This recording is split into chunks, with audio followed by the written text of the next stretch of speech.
Hello everyone, and welcome back to some low-level boss fights.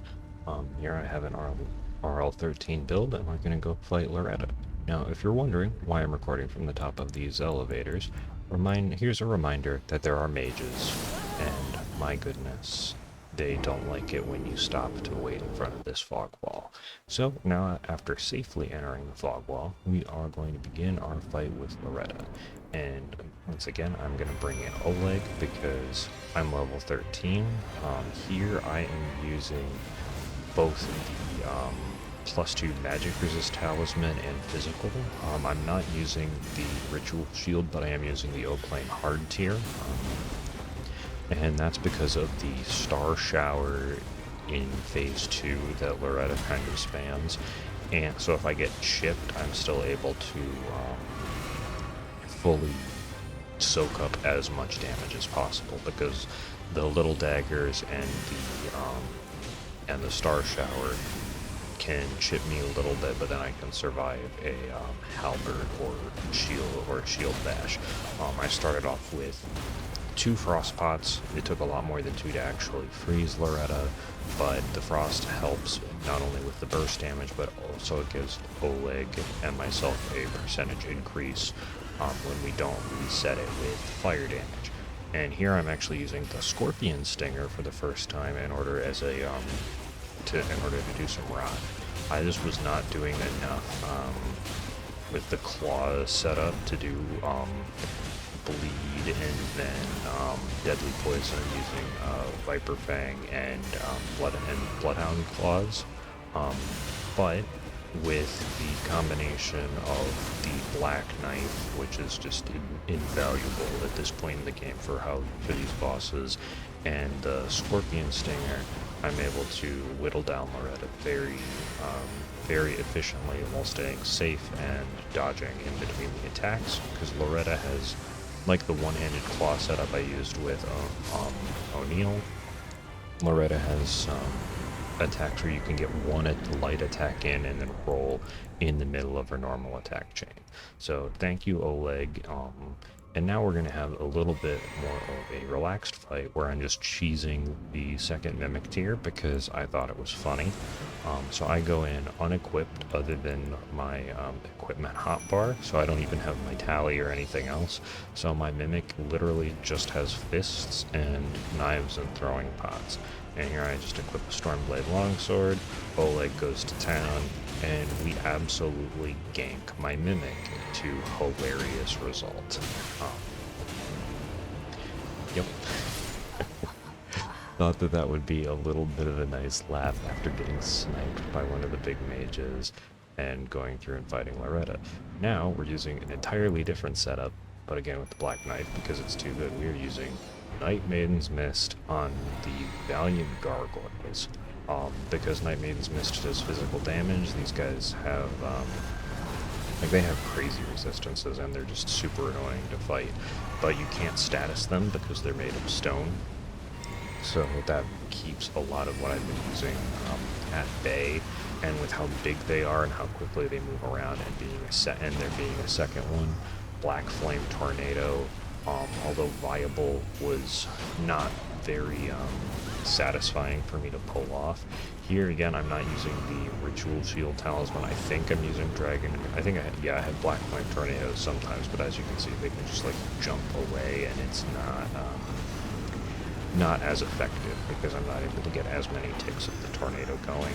And here it's very important to run perpendicular, because when in each gargoyle's bottom half of the health bar phase 2, that poison just goes out in like a straight line for almost the entire map, and it's absolutely huge. And I think at this point, because I've defeated Loretta, I have the Dragon Greatshield Talisman for physical resistance.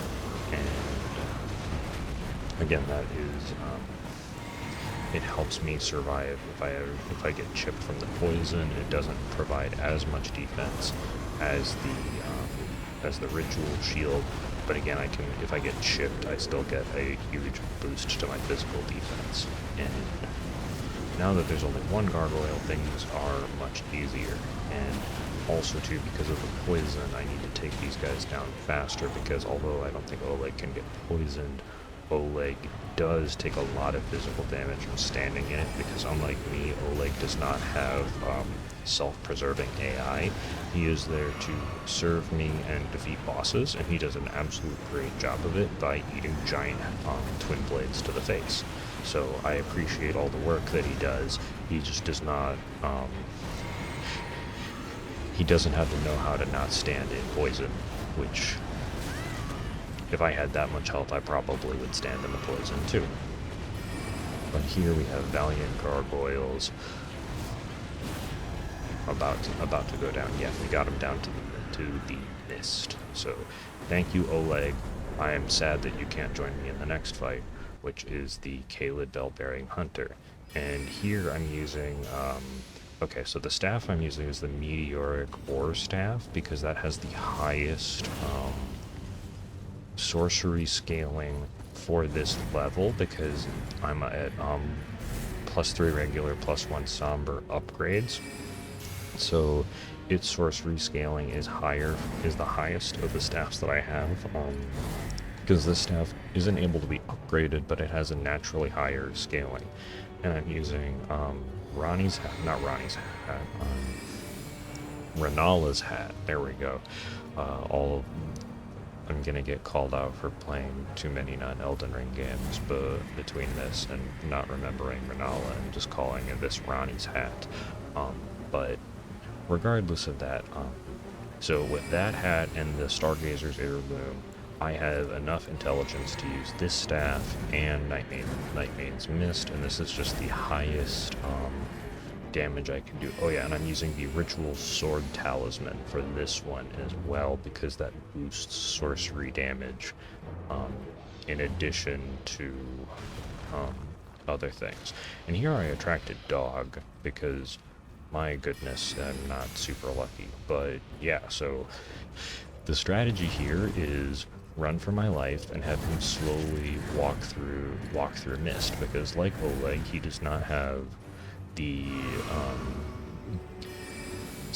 self-preservation identity that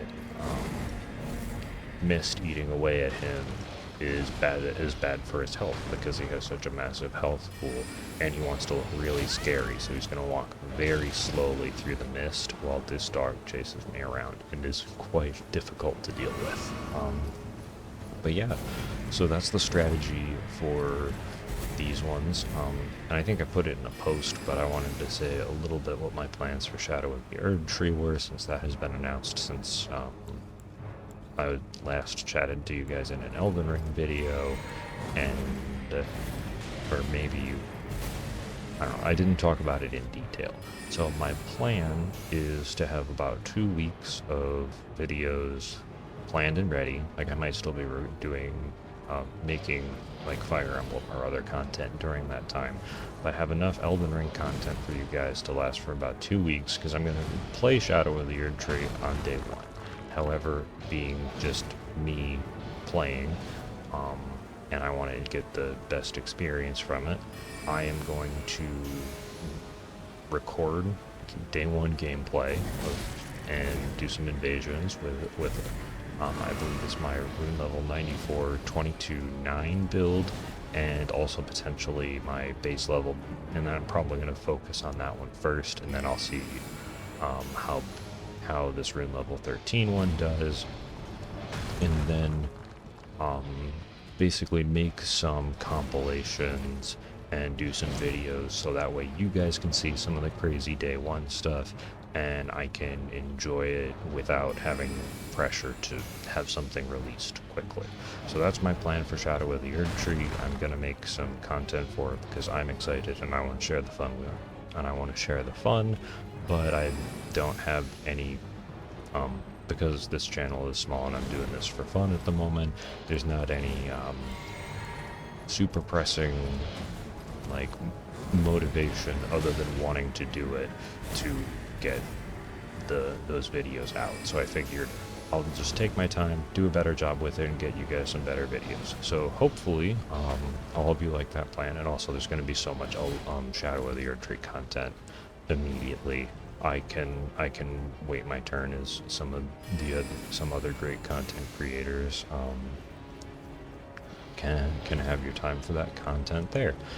Hopefully that was informative and entertaining as we defeat Mr. Slow Walking Hunter and immediately die to this dog, but thankfully slowly enough that we still win the fight. So have a great day, and I'll catch you all in the next video.